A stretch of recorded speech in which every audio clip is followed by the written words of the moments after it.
میں ابو ظبی میں تھا تو کسی صاحب نے مجھے بتایا قرات خلف الامام، امام کے پیچھے فاتحہ پڑھنے کا مسئلہ. ہم تو اس کے بھی قائل ہیں بھائی، اگر کوئی امام شافعی کو فالو کرتا ہے، وہ امام کے پیچھے فاتحہ پڑھتا ہے، ملیشیا میں سب پڑھتے ہیں، تو ہم ان کی نمازوں کو بھی غلط نہیں کہتے، لیکن ہم کہتے ہیں ایک دوسری رائے بھی ہے. دوسری رائے بھی ہے، وہ یہ کہ امام کے پیچھے خاموش رہا جائے، یہ بھی قرآن و سنت ہی کے موافق ہے. اب اگر آپ کو ایک رائے صحیح لگ رہی ہے، دوسری بالکل غلط لگ رہی ہے، تو یہ آپ کی جہالت ہے، یہ آپ کی کم علمی ہے کہ آپ ایک کی دلیل کو جانتے ہو، دوسرے کی دلیل نہ صرف یہ کہ جانتے نہیں ہو، سمجھنے کے لیے تیار ہی نہیں ہو، نہ اس مجتہد کے اصول سے واقف ہو آپ کہ اس کا اصول کیا ہے قرآن و سنت سے مسائل نکالنے کا. ابو ظبی میں تھا تو ایک صاحب تھے، ان کو بیچارے اسی چکر میں نا پھنس گئے تھے. اب انہوں نے 30-35 سال تو نماز پڑھی امام کے پیچھے خاموش کھڑے ہو کر.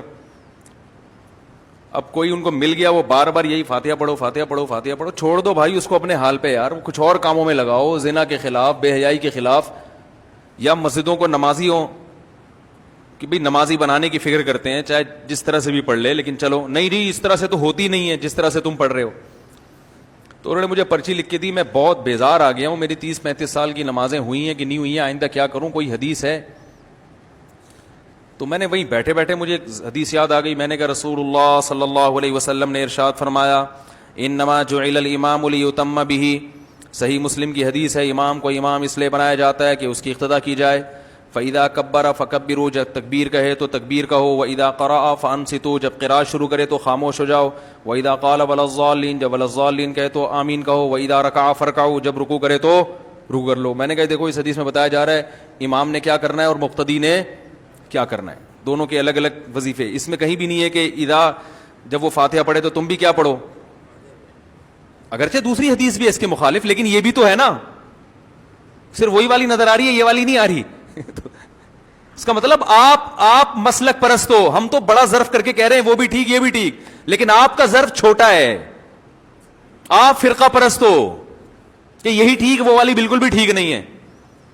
تو وہ بیچارہ پٹھان لڑکا تھا، سیدھا وہ حیران ہو گیا، کہہ رہے یار ایسا بھی ہے، کہہ رہے وہ جو حدیث آتا ہے کہ من لم یقرأ بفاتحۃ الکتاب لا صلاۃ لہ، جو فاتحہ نہیں پڑھتا اس کی نماز نہیں ہوتی. میں نے کہا یہ امام کے بارے میں ہے یا منفرد کے بارے میں ہے، کیونکہ جو مقتدی ہے نا، جب امام نے فاتحہ پڑھی تو گویا مقتدی نے پڑھ لی ہے، تو اس کو نہ پڑھنے والا کہہ ہی نہیں سکتے.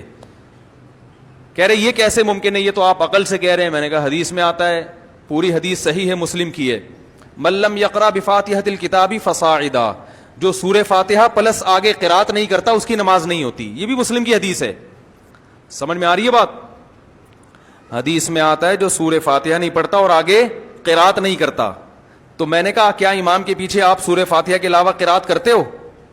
کہنے لگے اس کا تو کوئی بھی قائل نہیں ہے. میں نے کہا اس سے پتہ چلتا ہے کہ جیسے یہاں آ رہا ہے نا کہ فاتحہ پلس قرات ضروری ہے، تو اس سے مراد امام اور منفرد. تو جس حدیث میں فاتحہ کا ہے اس سے بھی مراد کیا ہے، امام یا منفرد، مقتدی کی خود بخود ہو رہی ہے.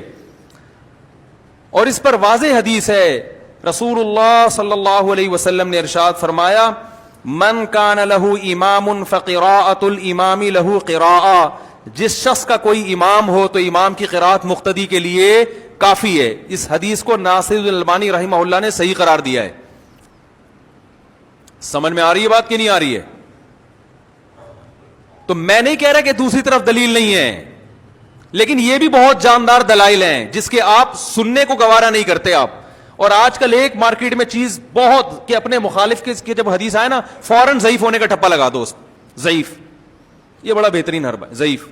اگلا ویسے ہی نفسیاتی طور پر ایک امپریشن پڑ جاتا ہے کہ یار کچھ تو دال میں کالا کالا ہے. سمجھ رہے ہیں؟ فرقہ پرست ہم جب ہوتے جب ہم کہتے یہی ٹھیک ہے، اور دنیا میں جو حنفی مسلک کو فالو نہیں کرتا وہ جہنم میں جائے گا، وہ غلط ہے، پھر ہم فرقہ پرست ہوتے. ہم تو بڑا ظرف کر کے کہہ رہے ہیں بھائی وہ بھی ٹھیک ہے، اور آج سے نہیں کہہ رہے، شروع سے کہہ رہے ہیں، جب سے ہم ممبر سنبھالا ہے بیانات کر رہے ہیں اس وقت سے یہ کہہ رہے ہیں. وجہ اس کی یہ کہ اب بعض لوگ یہ بھی اپنے کھاتے میں ڈال لیتے ہیں کہ میرے بیانات سن کے مفتی صاحب یہ کہہ رہے ہیں. ٹھیک ہے، جنہوں نے ہمارے بیانات سنے وہ میں تو 13 سال 14 سال کا تھا جب سے میں بیان کر رہا ہوں، اس وقت سے ہم یہی کہہ رہے ہیں.